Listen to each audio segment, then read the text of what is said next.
Alright, so first hour of Nightregin. Uh, I only got to experience the round table hold itself. Unfortunately, most of the gameplay, and I'm playing on PlayStation here, most of the gameplay was looking at the title screen while pressing the button trying to get back into the actual game, which is very similar to gambling. And you know anything about gambling, it sucks when you're not winning or not logging in, I guess.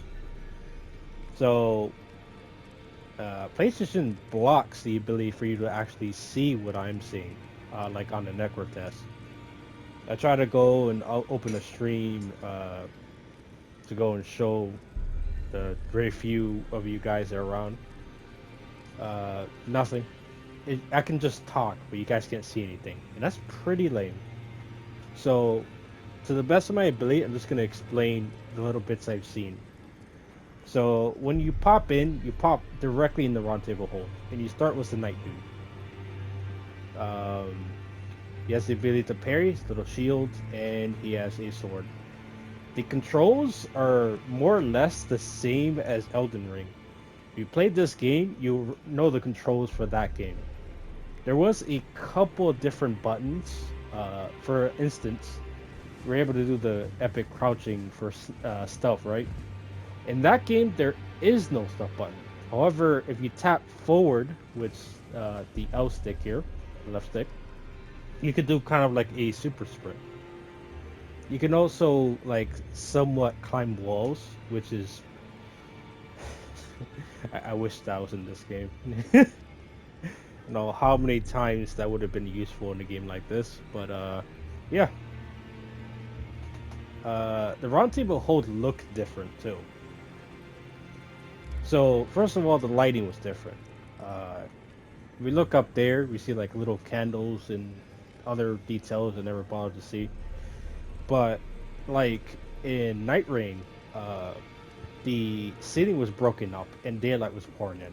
So a lot of the stuff was different. There was like a knight statue that was here that had a bell next to it. I think it might have been like right here. And not allow you to swap characters while you're inside the actual round table, like room here. And there's a couple to switch from. There is a sorceress.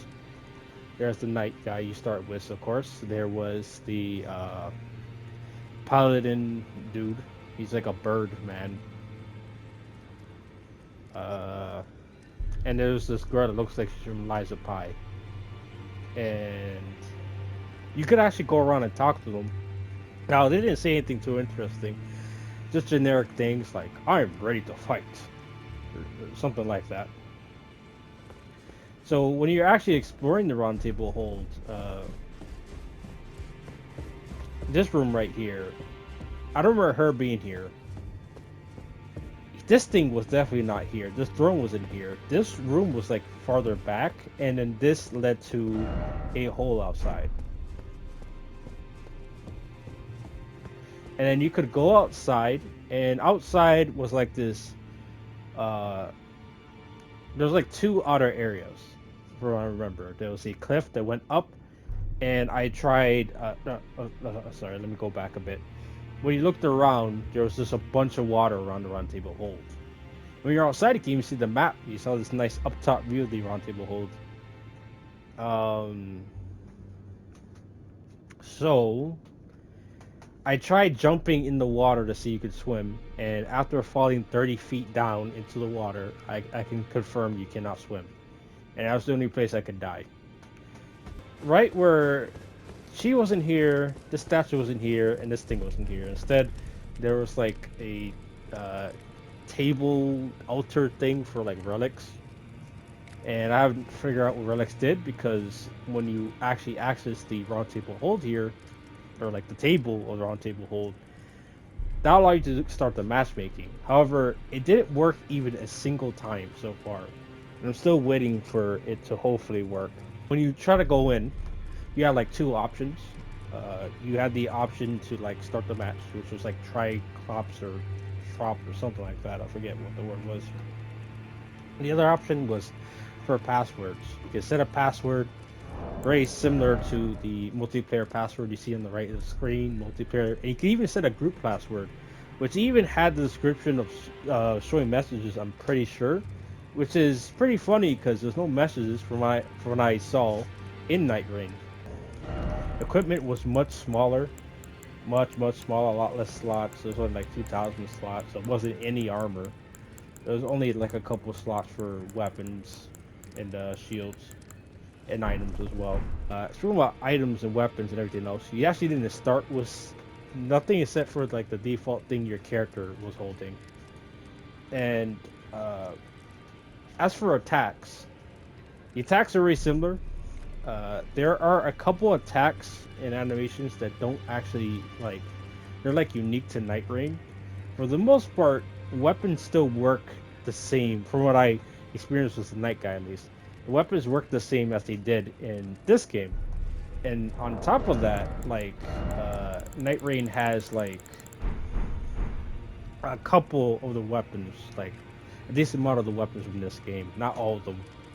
And as for new weapons, I haven't really run into much. Each character, I'm pretty sure, has a unique weapon already like equipped to them. However, when it comes to like other unique weapons, there aren't too many. I found one other like new weapon, but most of the weapons, shields, bows, and etc. They're just weapons from Elden Ring. Now, some of them might be like less known weapons from Elden Ring. Like, for example, they had the Celibate Sickle, and you might be tempted to think that's a new weapon in Night Ring, but it isn't. It's just in one spot in Elden Ring in the entire game. But yeah, they had weapon art spells. So over here, this door was just shut. You couldn't go in here. The blacksmith guy wasn't here. Instead, it was a book that allowed you to like research things. In fact, I think there might have even been two of these books in this place, which is something. Uh, Now, paintings. You might see paintings every now and then in the round table hold, mostly like weapons and stuff, shields, as you can see here. In Night Rain's round table hold, there were a lot of paintings. They're just all over the wall. And there was like drapes over the columns here as well.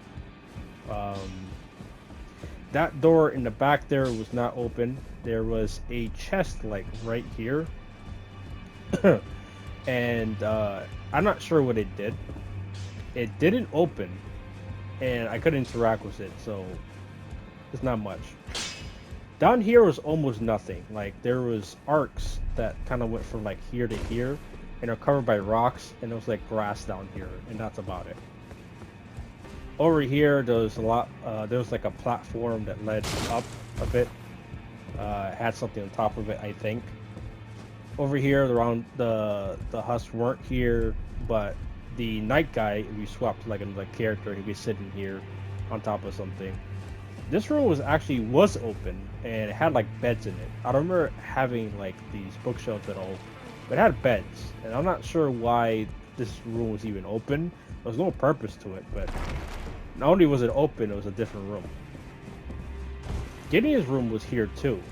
However, Gideon wasn't here, and there was a giant hole in the wall that led to the training like outer area here. I put a little message here to reference that. Now the actual outer area was like this circular place, kind of similar to this, but it wasn't like a full circle. It had a bunch of training dummies. It had the Marriott enemies, like one of them, the spear wielding one, and you could like wake them up to fight them for practice, or you just hit like the marionette people. There was birds flying outside too, which you could practice bows with. There was ultimates too, but I didn't get to try it before it busted. I already got to swap to the mage character, which, just like the weapons, a lot of the spells from Elden Ring comes back. I didn't see a single new spell from my time playing. Unfortunately, because it's blocked by PlayStation, I don't think I'll be able to actually show you the game when it starts working. The best I can do is explain it. So if there's anyone interested in that, I'll do it. All right. Well, back to Nightregin.